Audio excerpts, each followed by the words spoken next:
Singapore, United States President Donald Trump expressed his gratitude on Monday, June 11, to Prime Minister Lee Hsien Loong for Singapore's role in hosting the summit between the United States and North Korea, saying he appreciated the hospitality, professionalism and friendship.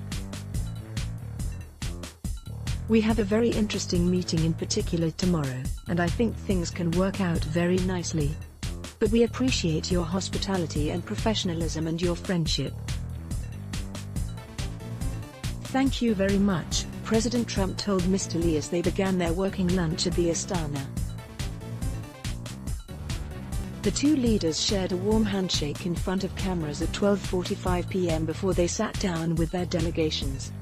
Mr. Lee and Mr. Trump, who held a one-on-one meeting before the lunch, had a good discussion on a wide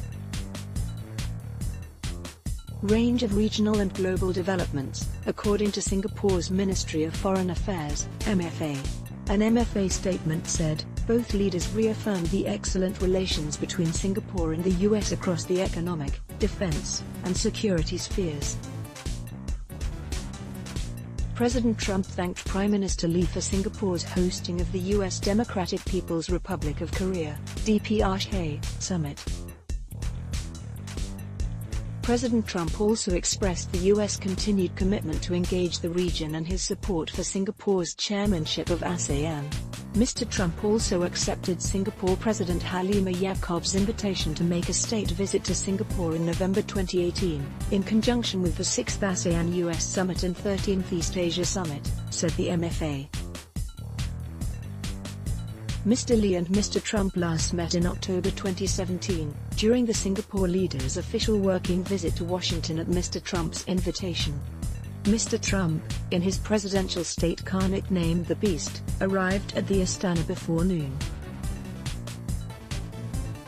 He was accompanied by a convoy of more than 30 vehicles from Shangri-La Hotel, where he is staying. Journalists and cameramen have been standing by around the hotel and the Astana for Mr. Trump since about 10:30 a.m.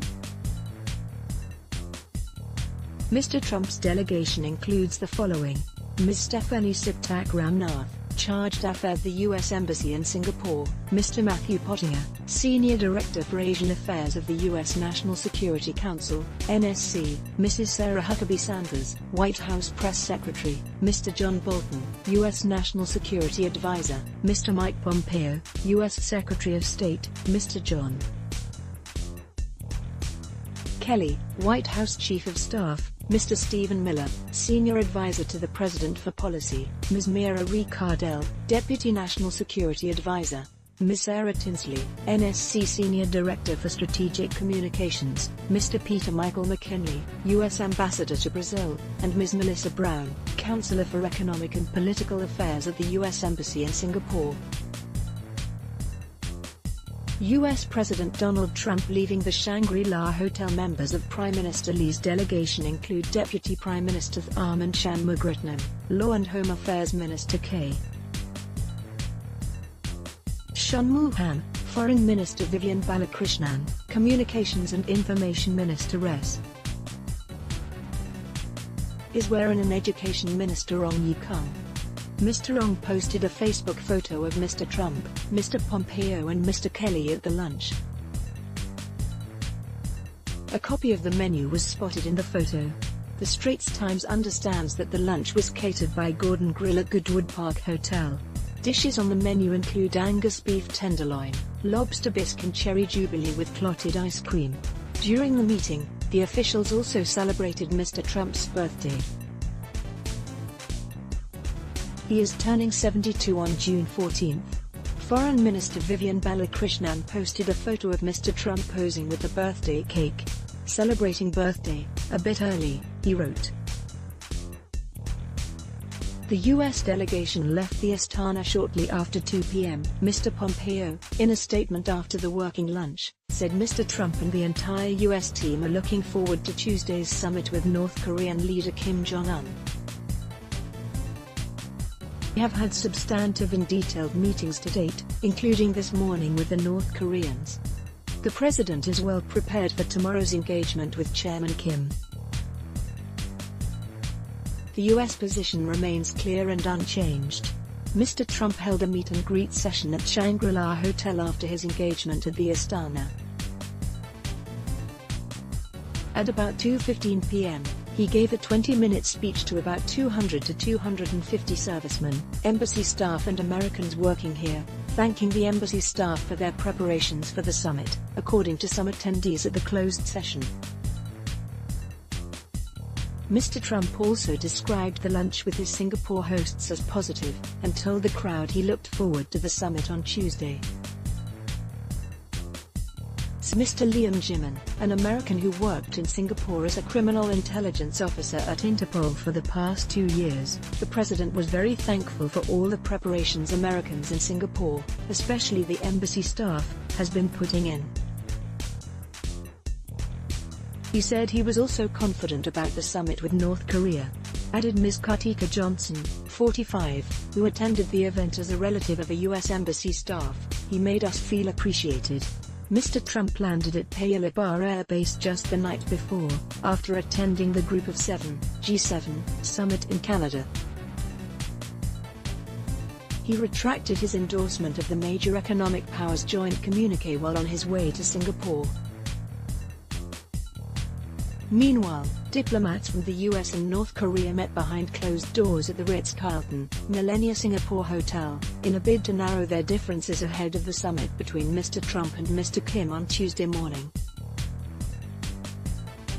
Former U.S. Special Representative for North Korea Policy Sung Kim, who has been leading the U.S. in talks with North Korean Vice Foreign Minister Ko Sun-hui in the border truce village of Panmunjom since last month, is said to be continuing the discussions with his counterpart in Singapore. Top of the agenda is Pyongyang's complete, verifiable and irreversible denuclearization. Mr. Kim is likely to ask for a security guarantee and the easing of sanctions in return, say analysts. A peace treaty ending the 1950-53 Korean War may also be on the table. Before sitting down for talks on Tuesday, Mr. Trump intends to meet one-on-one with Mr. Kim, the White House said. "We can expect a one-on-one at the beginning," NSC spokesman Robert Palladino told reporters in Singapore on Monday. Media reports earlier quoted sources as saying the two men will meet briefly, with just their interpreters but no aides in the room. Mr. Trump on Saturday said he believes he would know within the first minute of meeting Mr. Kim if the North Korean leader is serious about surrendering his nuclear arsenal. Top aides will join them for the formal talks later, and they will most likely include Mr. Pompeo and Mr. Bolton, as well as Mr. Kim's sister, Ms. Kim Yo-jong, and top aide and former spy chief Kim Yong-sul. The summit is the first between a sitting U.S. president and a North Korean leader, and comes after a year of tension on the Korean peninsula stoked by Mr. Kim's numerous missile tests and a maximum pressure campaign led by the U.S. to curb Pyongyang. Additional reporting by Arlena Arshad and Jung Jun Senator.